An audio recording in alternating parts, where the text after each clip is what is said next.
Understanding, on the fence, master English idioms. Hello, everyone. Welcome back to our channel. Today, we're diving into an interesting English phrase that you might have heard, on the fence.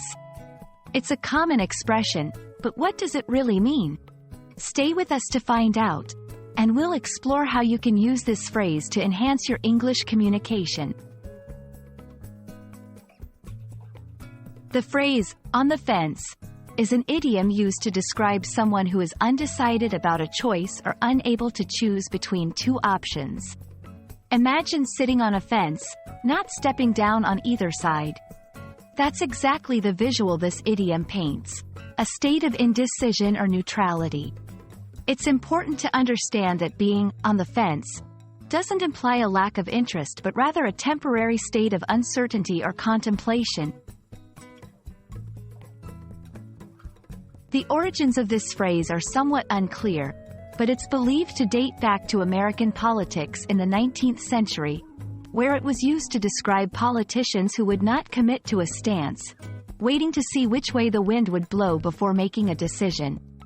This visual metaphor effectively communicates the idea of someone being caught in the middle, much like a fence divides two areas.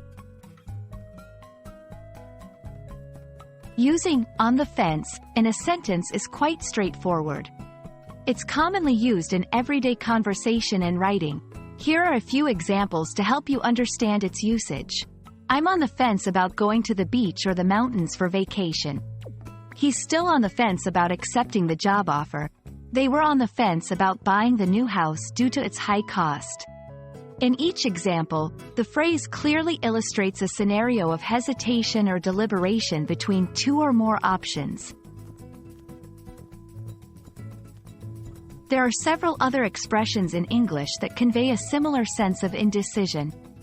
Phrases like sitting on the sidelines, hedging one's bets, and caught in two minds are all used to describe a state of uncertainty or being undecided. However, on the fence remains a popular and vivid illustration of this concept. That's all for today's lesson on the phrase, on the fence. We hope you found this explanation helpful and that you're now more confident in using this idiom in your conversations.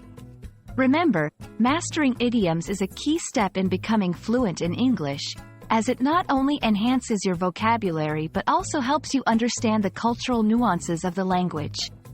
Thanks for watching, and see you in our next video.